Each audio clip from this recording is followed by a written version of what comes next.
Hola, les saludo con cariño y espero que hayan podido darse la oportunidad de estar haciendo la tarea y hayan estado revisando así internamente cuáles son esos miedos cuando surgen, a estar ese primer paso de reconocerlos y verlos cuando están ahí, y los grandes y los pequeños, pero esa era parte de esa primer paso de ver que cuando nos están visitando.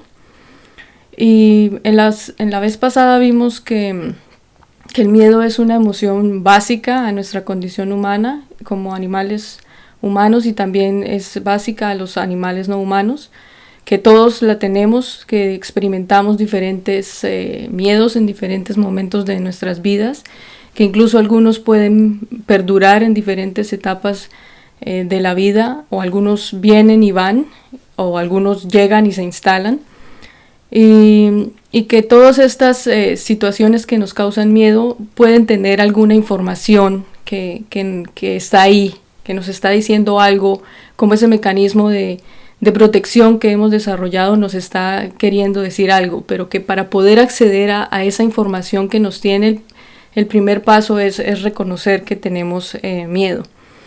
Y que también es muy importante aceptarlo y verlo sin rechazo en nosotros mismos, y sin rechazo ni aversión en los demás, porque vemos y lo sentimos, ¿no? Cuando tenemos miedo, que lo que hay es mucho sufrimiento, hay mucho dolor, nos causa mucha angustia, y sabemos por experiencia propia, todos y todas lo hemos vivido, que cuando tenemos miedo estamos sufriendo. Y cuando lo vemos en otros, ya reconocemos por empatía qué es esa sensación. Así que lo que estábamos diciendo antes era que ese respeto que podemos brindar al otro es reconocer que hay esos miedos, y no hacer burlas y no hacer bromas respecto a esto. Y también hemos visto que si queremos transformar el miedo, necesitamos empezar a verlo sin vergüenza, empezar a verlo sin estarnos sintiendo rechazados a nosotras mismas por estar sintiendo esa emoción, porque es algo que está dentro de nuestra naturaleza, y como tal, pues al verlo podemos empezar a aceptarlo sin estarnos sintiendo mal con nosotros mismos ni mal con otros por sentirlo, que es algo que es natural. Y todos estos procesos de empezar a aceptarlo y reconocerlos nos pueden permitir dar una entrada a ver más hacia el fondo cuáles son o qué es lo que qué es lo que sucede cuando hay miedo, y cuáles son los tipos de miedos. Y principalmente hay dos tipos de miedos, que son los miedos reales y los miedos imaginarios. Y los miedos reales son los que tienen una muy alta probabilidad de que suceda el miedo hacia lo que tenemos. Por ejemplo, lo que hemos dicho, el miedo a la muerte, ¿no? Puede que en algún momento o no de la vida sintamos miedo a la muerte, pero es algo que sabemos que va a sucedernos. Entonces puede estar ese miedo, y ese lo podríamos llamar un miedo real, porque creo que las probabilidades son del 100% de que va a suceder. Y estos miedos reales pueden estar representados por amenazas de daño físico o de daño psicológico. Y también responden a algo que es muy instintivo y muy primario, como protegernos de animales o de cualquier situación. También dentro de estos miedos primarios y reales podemos encontrarlo el miedo a lo desconocido. Por eso estaba leyendo que incluso la oscuridad es un miedo muy básico y muy primario que todos podemos tener, y que como básico entonces está presente no solamente en todas y todos nosotros, sino incluso en los animales también. Hay algunas veces, en algunas ocasiones puede suceder que hay esos miedos. Y el miedo también a la impermanencia y al cambio hace parte de esos miedos que son muy reales. Y la otra categoría, que son los miedos imaginarios, son los miedos en los cuales las probabilidades de que suceda esto pues van a ser muy bajas o incluso mínimas. Y un miedo real, como por ejemplo el miedo a la muerte, puede desencadenar miedos imaginarios. Entonces puede que tengamos un miedo real a la muerte, pero empezamos a elaborar muchísimas historias. Entonces, por eso se llaman imaginarios, porque la imaginación empieza a descargar muchísimas situaciones. Entonces, tenemos miedo a la muerte y empezamos a imaginar escenarios, ¿no? Y si voy caminando por la calle y de repente me cae un piano, y si voy caminando y me caigo por las escaleras 3 pisos y me muero, o si empezamos a desarrollar a dejar que nuestra imaginación empiece, y un miedo real se convierte en un miedo imaginario. Y por ejemplo, algo muy, muy simple como ir a caminar por el bosque. Tenemos el anhelo de salir y empiezan los y si me sale un oso, y si me caigo, y si se me va la señal y no puedo llamar a nadie, y si se me acaba el agua, y si me sale una serpiente. Entonces todas esas historias que empezamos a elaborar son los miedos imaginarios que están alimentando o podrían alimentar un miedo real. Y es algo a lo que vamos a empezar a estar más pendientes. Por eso cuando empezamos a reconocerlos, podemos aquí está, tengo miedo de ir a caminar al bosque. Si ya lo empiezo a reconocer, va a ser mucho más fácil que empiece a darme cuenta cuando empiecen a surgir todas estas historias de otros miedos imaginarios. Y además vemos que alimentar todas estas situaciones imaginarias nos conducen a sensaciones de muchísimo estrés. Y con el estrés pues están asociados todas las situaciones de ansiedad. Entonces muy fácilmente los miedos imaginarios se pueden convertir en ansiedad. Y pues la ansiedad es otro tema, un temazo, como diríamos en Colombia, que no voy a tocar en ese momento, pero que aquí en el canal pueden encontrar varias charlas de Venerable Nampel en las que se habla sobre la ansiedad, y se las recomiendo, a mí me han ayudado muchísimo, pero ese entonces es para otro momento. Y también, además de este primer paso de identificar nuestros miedos y de hacernos conscientes, empezamos a ver qué es lo que hacen con nosotros, con nosotras. Entonces vemos que nos paralizan, y esa idea de querer ir al bosque, si solamente lo estábamos pensando y empezamos a alimentar todos esos y sí, puede ser que ni siquiera salimos de la casa. Entonces estos miedos nos paralizan, o nos cerramos o huimos de las situaciones, o nos congelamos o no actuamos. O también puede ser que actuemos con negación, ¿no? De cuando no, yo no tengo miedo, yo no, o esto no me causa miedo, y empezamos a actuar con negación hacia ciertas situaciones. Y también puede suceder por ejemplo, en una entrevista de trabajo. Estamos muy ansiosos, muy nerviosos porque vamos a tener esta oportunidad en la entrevista, y empezamos a elaborar, ¿no? ¿Y qué pasa si no llego a tiempo y me deja el transporte? Pues ya voy a perder la cita. ¿Y qué pasa si no soy la persona adecuada para esto? ¿Y qué pasa si hay alguien mejor? ¿Y qué pasa si digo algo inapropiado? ¿Y qué pasa si me preguntan algo? Y seguimos elaborando todos estos y sí, que siguen alimentando todo nuestro primer miedo de algo que ni siquiera hemos identificado cuál es ese primer miedo. Así que, ¿qué es realmente todo lo que está detrás de todos estos miedos? Y muchos de estos miedos nos conducen a ver que son miedos sociales. Y los miedos sociales están muy ligados con el miedo al rechazo, el miedo a no ser aceptadas como somos, el miedo a que fallemos, a que nos humillen, a no ser suficientes, a no ser valiosos, a no ser valiosas, mucho miedo a equivocarnos, mucho miedo a vernos haciendo el ridículo, a que se burlen de nosotros. Y hay muchos de estos miedos que son más fuertes en unas personas que otras, porque han tenido una experiencia desde la niñez o en la adolescencia que se han ido desarrollando y han creado más situaciones que hacen que se alimenten más estos miedos, ¿no? Entonces, si en algún momento, siendo pequeñas, nos pasó que estábamos jugando y nos caímos y nuestros compañeros y compañeras se burlaron de nosotras, empezamos a desarrollar un miedo a que se burlen de nosotros. Y, entonces, si yo me caigo, entonces se van a burlar de mí, entonces no me puedo caer. Empezamos a desarrollar ciertos patrones que nos ayudan a a desarrollar más miedos o a ver otras estrategias que empezamos a poner como caparazones. Por eso es importante empezar como yendo hacia atrás a ver qué es lo que está sucediendo cuando están sucediendo los miedos. Y todos estos miedos sociales están muchas veces están relacionados con lo que en el budismo llamamos las preocupaciones mundanas, o una de las preocupaciones mundanas principales, que es buscar aceptación y tener miedo o tener aversión a la desaprobación. Entonces vemos que estos miedos sociales están muy ligados con esto, ¿no? De que ¿qué pasa si entonces yo subo de peso y ya mi pareja no me va a aceptar? Entonces estamos teniendo un miedo a la aceptación. O ¿qué pasa si mi papá piensa que soy un fracaso y ya no me acepta como su hija, o me va a criticar, entonces hay otra vez un miedo a la aceptación o un miedo al rechazo.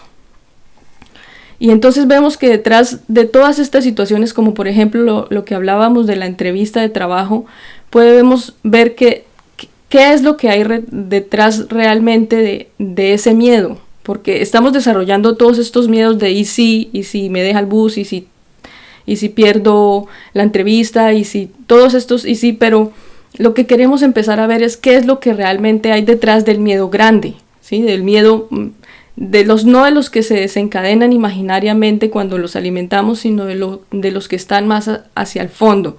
Entonces, si estamos buscando aceptación, puede ser que realmente esta idea de conseguir este trabajo o esa idea de este miedo que tenemos de perder esa entrevista está ligado más con la aceptación, no sé, del papá, por ejemplo, o de la pareja, o de los amigos, ¿no? Entonces está ligado con algo anterior a realmente una necesidad básica, que sería los que estábamos relacionando con los miedos reales. Así que cada una de nosotros podemos empezar a ver realmente cuál es el miedo que está atrás, qué es lo que estoy buscando, qué es lo que el miedo me está tratando de decir, qué es lo que me está tratando de informar. Además de aceptación, ¿hay algo más? Tengo miedo de que cuando no hay aceptación, entonces tal vez mi papá, si no me acepta porque no conseguí ese trabajo, mi papá me va a dejar de querer.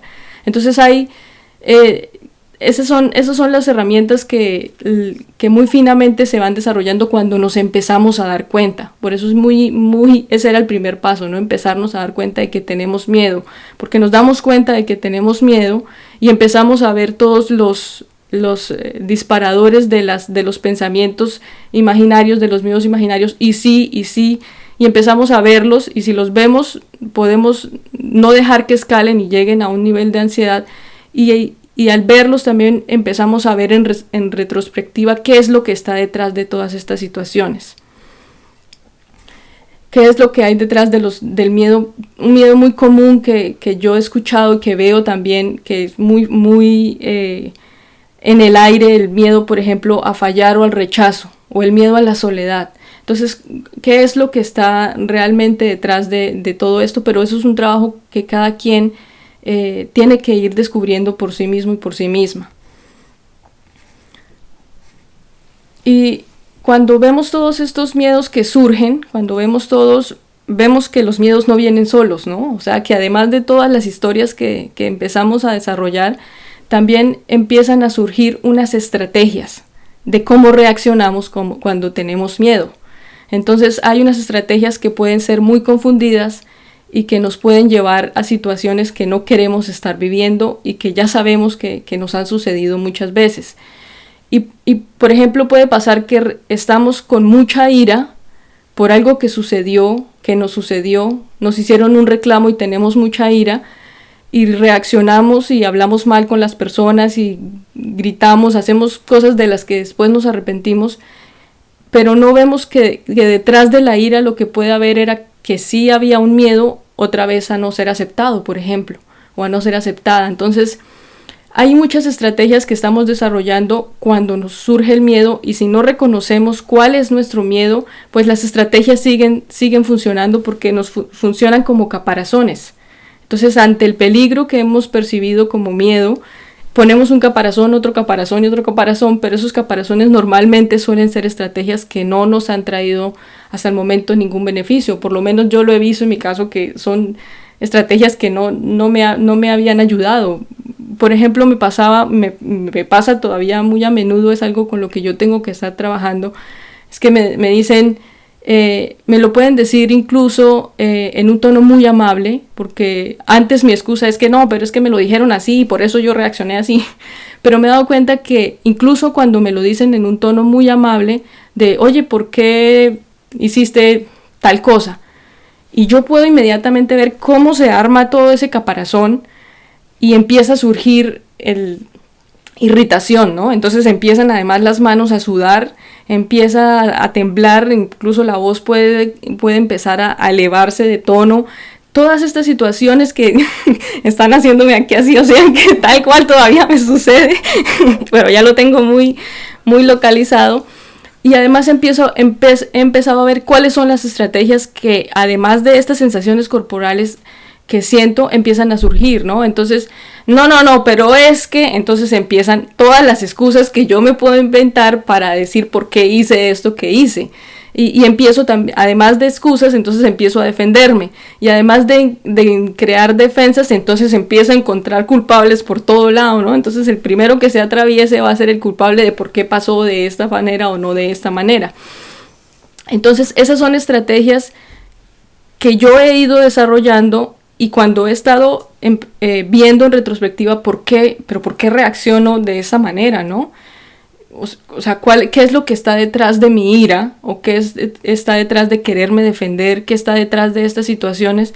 Y viendo sobre todo después de todo el evento, porque en pleno de evento y de efervescencia creo que solo estoy defendiéndome, pero después viéndolo en retrospectiva es a lo que yo por lo menos he llegado con casos tan particulares como cuando me muestran que he cometido una falta, es que había mucho miedo. Y la primera vez que me di cuenta de que es que yo lo que pasa es que tengo es miedo. Y lo que tengo es miedo, y era un miedo a que no me acepten. Y sobre todo a que si yo cometo un error, entonces ya no me van a querer. Entonces fue muy frontal verlo de que si yo me equivoco, tengo que defenderme porque yo tengo que no equivocarme para que me quieran. Entonces fue verlo de que estoy buscando aceptación, pero además de esa aceptación estoy buscando amor o aprecio o cariño. Entonces ha sido importante ver con espacio qué es lo que está sucediendo internamente cuando tengo esas reacciones o estrategias que son confundidas. Y hay comúnmente 3 estrategias que estamos desarrollando cuando tenemos miedo, y son congelarse, huir o pelear. Así que ya saben en cuál yo soy experta. Pero puede suceder también que, por ejemplo, alguien en la familia está enfermo o está enferma, y una de las personas cercanas o varias de las personas cercanas puede que se pierdan o se desaparezcan, ¿no? Yo lo he vivido, lo he visto, de que alguien en mi familia muy cercano estaba enferma, y alguien muy cercano de la familia se volvía completamente indiferente. No había ninguna reacción, se perdía, se desaparecía. Era como esa sensación de huir, porque en el fondo hay un miedo a perder a la persona que está enferma. Entonces estaba huyendo. Y podemos nosotros verlo en qué momentos, ante cuáles miedos estamos huyendo, porque reaccionamos diferente ante diferentes miedos, ¿no? Ante unos nos defendemos, entonces peleamos, ante otros huimos y ante otros nos congelamos, ¿no? Porque en todas las situaciones sucede diferente. Recuerdo también una vez en la que yo estaba en la ciudad donde estudiaba, en Bucaramanga, y me pasó en 2 ocasiones, así que tuve 2 reacciones diferentes. En una ocasión alguien estaba tratando de abrirme el morral donde tenía las cosas de la universidad, y yo sentí que alguien estaba, y yo volteé a mirar, y mi reacción fue quedarme congelada, ¿sí? Como me están robando, y yo quedé congelada, ¿no? Completamente vulnerable, y quedé así, súper congelada. Y en otra ocasión también me estaba sucediendo algo muy parecido, también me estaban robando. Se me acercó un hombre, un muchacho joven, que se notaba que vivía en condición de calle y tenía un arma, tenía un cuchillo muy grande y se me acercó y me dijo, deme su teléfono y deme lo que tiene. Y en esa ocasión mi reacción no fue congelarme, sino fue otra vez de muchísima ira. Entonces, a pesar de que esta persona me estaba amenazando, mi reacción fue atacarlo. O sea, nada inteligente, ¿no? Pero este hombre se quedó tan asombrado de mi reacción que también él como, ¿qué pasó aquí? O sea, yo soy el que tengo un arma y ella me está atacando a mí. Entonces yo le di el teléfono y él se fue, pero pues fue supremamente imprudente que yo hiciera algo así, ¿no? Entonces estaba reaccionando ante un miedo, en este caso muy básico, porque sí era un miedo a que me hicieran algo corporalmente, ¿no? Un ataque físico. Entonces, ante cada situación, en diferentes etapas puede que reaccionemos de esas tres maneras, o congelándonos, o atacando, o huyendo. Entonces, también es parte de estar reconociéndonos nosotras mismas y nosotros mismos cómo estamos reaccionando, ante qué situación estoy haciendo una estrategia o estoy haciendo otra, y empezar a hacer ese proceso de ir hacia atrás, de ir hacia atrás, qué estaba detrás de huir, cuando me pasó algo, por qué me congelé en este momento, por qué estoy atacando en este momento. Y es un trabajo que cada uno podemos empezar a hacer, y que nos va a traer muchísima información de qué es lo que está detrás. Y así que, ¿cómo podemos empezar a trabajar con todos estos miedos, ¿no? ¿Cómo podemos empezar a implementar algunas herramientas? Y ya hemos visto que el primer paso pues es reconocerlo, ver que no es adecuado que sintamos vergüenza, porque es algo que todos y todas sentimos. Empezar a ver cuáles son las estrategias que hacemos, estamos huyendo o estamos peleando o nos estamos congelando, y cuando los vemos, así como estábamos haciendo la tarea, empezar a nombrarlos, ¿no? Ay, tengo miedo, en este momento tengo miedo. Y ese empezar a nombrarlo, entonces nos va a ser consciente de si empezamos a desarrollar esa superimaginación que tenemos, y empezar a desarrollarlos, y sí. Entonces por eso lo reconocemos y empezamos a estar muy plenamente conscientes de qué está sucediendo corporalmente con nosotros, qué está sucediendo en nuestra mente, qué estrategias estamos desarrollando. También podemos empezar a abrirnos hacia otras personas que sean muy de nuestra confianza, y decirlo. Si estamos entre amigos y hay alguna situación incómoda o algo, decirlo. Oye, mira, es que yo tengo miedo de que esto no salga así. O yo tengo miedo, y sí, sí implica ponernos en una situación de mucha vulnerabilidad. Por eso también es bueno hacerlo con personas que nos brinden mucha confianza, porque no lo vamos a hacer con una persona que me estaba atacando y, oye, es que tengo miedo, ¿no? Sino con personas en las que podemos confiar. Si es nuestra pareja, oye, mira, yo tengo miedo de que pueda suceder esto, ¿no? Porque eso además nos va a brindar una conexión más real con las otras personas, una conexión más auténtica. Entonces empezarnos a abrirlo, así como lo empezamos a abrir hacia nosotras mismas de tengo miedo, también empezarlo a expresar con personas muy cercanas, a pesar de que empecemos a reconocer también que somos muy vulnerables al hacerlo. También aceptarlo sin juzgarlo era parte de nuestras estrategias, de ni juzgarlos en nosotras ni juzgarlos en los demás, escuchar los pensamientos que surgen y empezar a identificar cuáles son los patrones, ¿no? Porque como lo expliqué con mi ejemplo, ¿no? Si cada vez que a mí me dicen por qué tal cosa, por qué hizo tal cosa, por qué dijo tal cosa, si yo veo que siempre estoy reaccionando de la misma manera, entonces si estoy reaccionando con ira ante ciertas situaciones, ya hay un patrón habitual en mí que hace que haga esto. Entonces empezar a detectar cuáles son los patrones que estamos desarrollando con estas estrategias confundidas.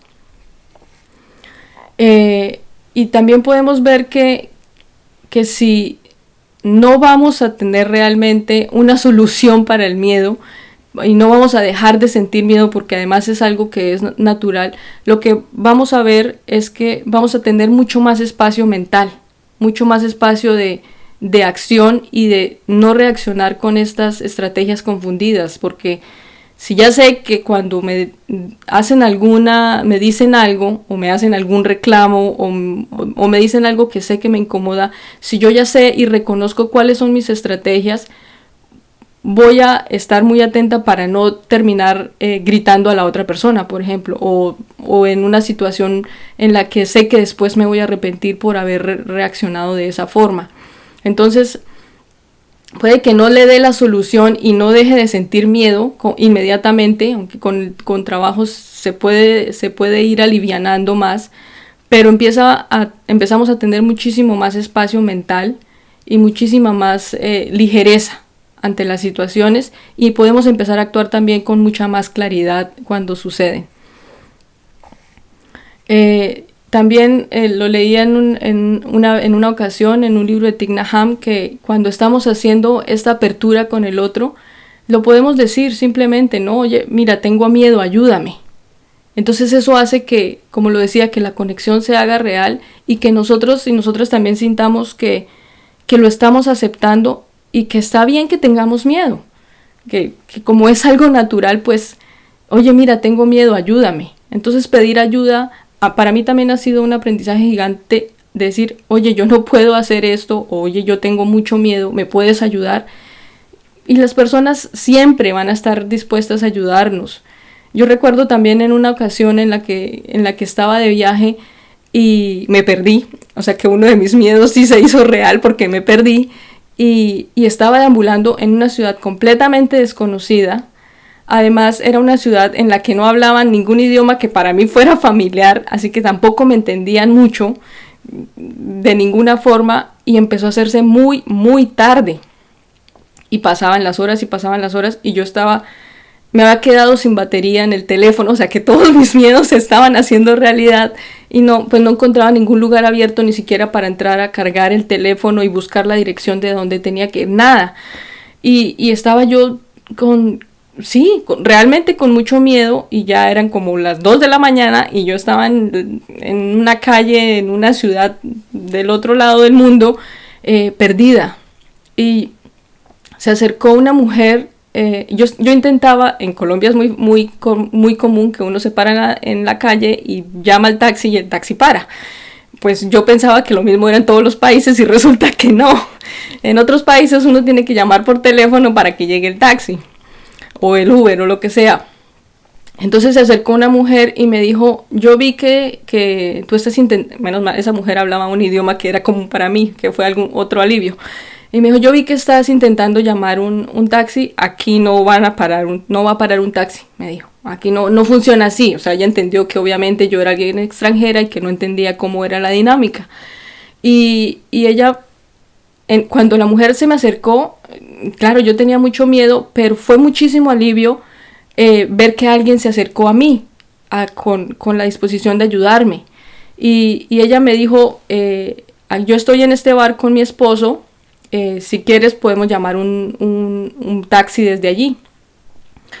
Y yo me acerqué con ella, además también la precaución de que una persona desconocida y todo eso, pero estábamos en la calle y además yo ya tenía muchísimo miedo porque no sabía qué hacer. Entonces yo acepté su ayuda y la mujer me dijo, yo sé que tienes miedo.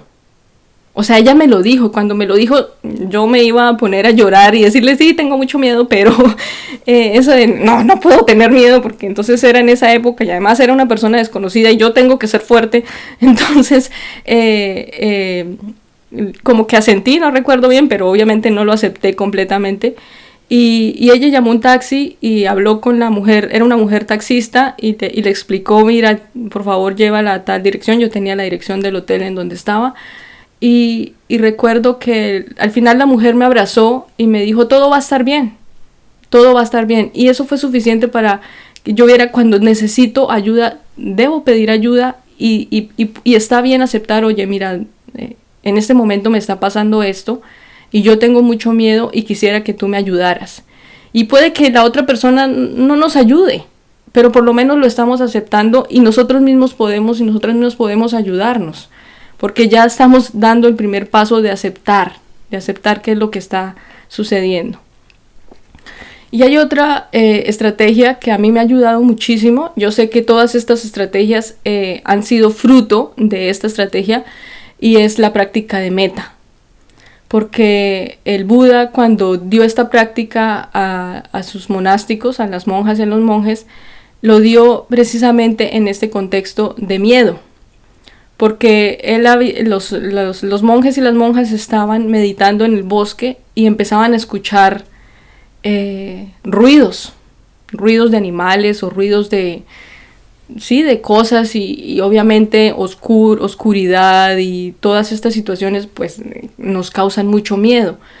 Y entonces volvieron con el Buda y le dijeron, no podemos meditar. Nos sentamos a meditar y empiezan todos estos sonidos, pues tenemos mucho miedo y no podemos concentrarnos, nada de 21 respiraciones, nada de calmar la mente, estamos con mucho miedo.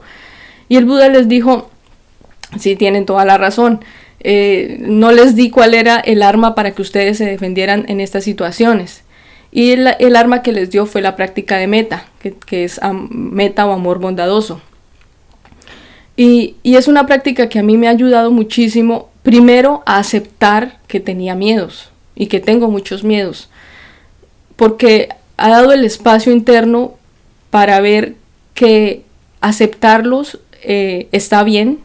Aceptarlos no tiene que ser motivo de vergüenza, no tiene que, para mí todo esto ha sido de ver que por aceptar que tengo miedo no tengo que sentirme culpable, no tengo que sentirme menospreciada por mí misma, sino que es algo natural y que si lo veo lo puedo trabajar. Entonces esta práctica ha sido una gran herramienta para mí. Yo sé que a muchísimas personas también les ha brindado muchísimos beneficios. En las salas de meditación de la comunidad Dharmadhata pueden encontrar esta práctica, que es la guía venerable de Apple. Y también más adelante se abrirá un curso de 21 días con la práctica de meta, que también los recomiendo muchísimo. Entonces es otra herramienta que podemos empezar a implementar. Y quisiera finalizar con una historia que a mí me gustó muchísimo cuando leí, que también es respecto al miedo, y es de un hombre que quería encontrarse a sí mismo y quería desarrollar todas sus potencialidades, pero que tenía muchos miedos que no sabía que tenía, y que tenía muchas contradicciones, y además era muy exigente consigo mismo, ¿no? Entonces tenía que hacer todo súper puntual y todo, era muy rígido, era con una rigidez no como un árbol que necesita la flexibilidad para mantenerse en pie, sino una rigidez que no lo dejaba estar bien. Y entonces se acercó a un maestro y le dijo, yo quiero meditar, yo quiero aprender a superar todo esto que sé que me está cargando y que me hace mucho daño. Y el maestro le dio las instrucciones y lo mandó a meditar en una cabaña en el bosque. Entonces llegó el hombre a meditar en su cabaña y se sentó perfectamente en su postura de meditación y prendió 3 velitas. Y lo único que tenía era la luz de las velas. Y empezó a hacer su práctica, y voy a leerles esta parte porque para mí es mucho más bello cuando está como está escrito. Y dice, justo antes del amanecer se apagó la última vela y el hombre empezó a llorar. Perdón, me salté un pedazo. Dice, cerró la puerta, se dispuso y empezó a hacer su práctica. De repente vio que en la esquina de la habitación oscura lo miraba una cobra, una gran cobra real.